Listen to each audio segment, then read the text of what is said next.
بسم الله والحمد لله والصلاة والسلام على سيد الأنبياء والمرسلين وبعد. From a materialistic perspective, the only thing that exists in this world is what you can see. I see this table, therefore it exists. I see the sun, therefore it exists. I see the car, I see myself, I see the trees, I see the oceans. That's why I can believe in these things. But if we start talking about angels, we start talking about shayateen and jinn, we talk about Allah, we talk about Jannah and Jahannam, people begin to say, look, I can't see these things, so why should I believe that they exist? Nabi sallallahu alayhi wasallam, he tells us something that can drastically change our interaction with this world.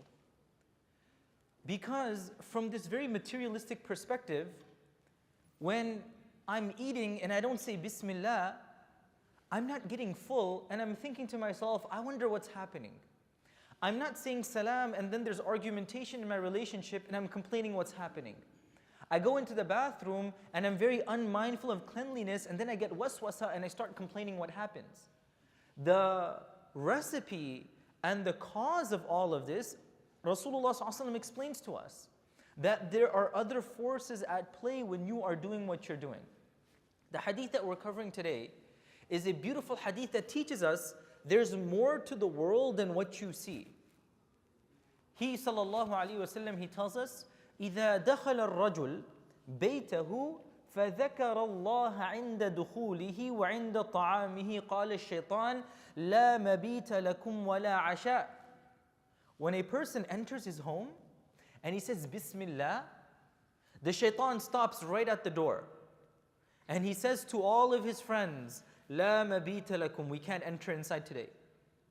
It's kind of like a person has a security guard over there. It's like you have all these different security cameras, everything is over there. So a crook, he's kind of break inside of your house and as he's about to come, he sees a security camera over there, he sees a guard over there, he sees somebody with a gun, he sees everything set out and protected. He's going to tell all of his friends in the radio, listen, not right now. We're going to go inside, we're going to get in trouble, the cops are going to catch us, we're going to prison. Let's go to another house.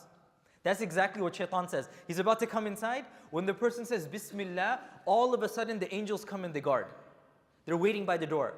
And they're saying, listen, don't even think about it. You're going to try to step inside of this. Allah has appointed us to guard this home.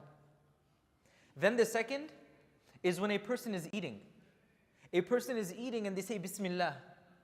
When they say Bismillah, the shaitan is about to eat and then he says, you know what, I can't touch this food anymore. It's kind of like his allergies hit up. Person has a peanut allergy, they want to steal somebody's food. Unfortunately, the guy has an allergy to the food. If he takes one bite, he's going to have to go to the hospital. When we say Bismillah, the shaitan gets an allergic reaction to our food and he's saying, you know what, La ta'ama lakum al-yawm. Why is this so important? Because we look at the world from a very materialistic angle. I'm eating food, I say Bismillah, which shaitan, which jinn are you talking about? I don't see anything. I'm walking inside of the house, I say Bismillah, what are you talking about? I don't see any of these things.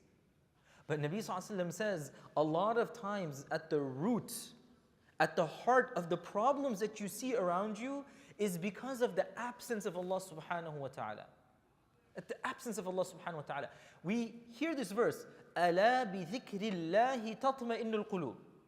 With the remembrance of Allah, the hearts get contentment. Remembrance of Allah is more than just saying Subhanallah, Subhanallah, Subhanallah. That's good, and we should do that. But the remembrance of Allah means a 24/7 remembrance. In Arabic, they have the term lisanul qal and lisanul hal. Lisanul qal and lisanul hal. To give you an example of lisanul qal and lisanul hal, if you're coming to me and you ask me for something and I say no, you're like, can I please get some money? I say no. That is lisanul qal. What is lisanul hal? You come to me and you're like, please, can I get some money? I turn around and I walk away. Did I say a single word?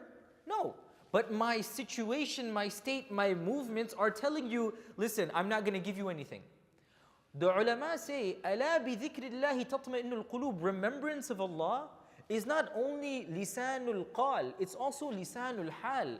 That when I say Subhanallah, Bismillah, Allahu Akbar, that's also good, but I live my life remembering Allah subhanahu wa ta'ala. When I'm walking in my home, I am truly mindful that yes, this is a safe neighborhood, but Allah is protecting me. When I am eating, I say Bismillah because I know the barakah of Allah subhanahu wa ta'ala is coming over here. One of the adab of eating, Rasulullah sallallahu alaihi wasallam says, when you're eating, don't eat from the center. Don't eat from the center. It's called sanam. In Arabic, the word sanam refers to the hump of a camel. You know, when you have a camel's hump, it's like this. So when there's a plate of food and it's like this, Nabi sallallahu alaihi wasallam says, don't eat from the center. Why? Because all of the barakah, when it comes right to the center. So you're grabbing all of the barakah and you're taking it away. And then Rasulullah sallallahu alaihi wasallam, he tells us, وَإِذَا دَخَلَ فَلَمْ يَذْكُرِ اللَّهَ عِنْدَ دُخُولِهِ قَالَ الشَّيْطَانِ أَدْرَكْتُمُ الْمَبِيتِ وَإِذَا لَمْ يَذْكُرِ اللَّهَ عِنْدَ طَعَامِهِ قَالَ أَدْرَكْتُمُ الْمَبِيتِ وَالْعَشَاءِ. Subhanallah. When this person, he walks inside of his home and he doesn't say Bismillah, he doesn't say La hawla wa la quwwata illa billah, he doesn't remember Allah, it's like he turned off all of the security cameras. It's like that guard, he fell asleep. It's like the security camera turned off. Now all the thieves and the crooks, they're like, wait, the security's down. This is our chance, let's go inside. Shaitan will tell all of his other people, Adraktum al-mabit. Now we have a place to stay. We have a place to stay. And then when this person goes home and it's now time to eat, and he doesn't say Bismillah, you know how you say bed and breakfast? Bed and breakfast? That's what Shaitan says. Adraktumul mabit wal asha. We have a bed and we also have breakfast. We have a place to stay and we have a place to eat. Adraktumul mabit wal asha. You have food and you have a bed. Let's all come together. And subhanAllah, sometimes we don't realize this when we're eating. You're either not full, or you feel uncomfortable, or it feels weird, or you don't feel like it's giving you that same barakah. If you look into the lives of the Sahaba radiallahu anhum, they eat very little. They ate very little. Even the Salaf, they ate very little, but they got a lot of nourishment from it. Because whatever they ate, they remembered with Allah subhanahu wa ta'ala's name. Bismillah wa barakatillah. Bismillahi awwalahu wa akhirahu. Allah is always remembered whenever they're eating. Shaitan gets no part of that. But we can have a big meal, and mashallah, I'm eating, and Shaitan is eating as well. After I'm done, I feel nauseous. After I'm done, I feel uncomfortable. Why? Because Shaitan is saying, Adraktumul mabit wal asha. And a lot of times, people will say, I feel always waswasa. I always feel like something is whispering to me. A lot of times when we don't remember Allah, these things, they come into our lives.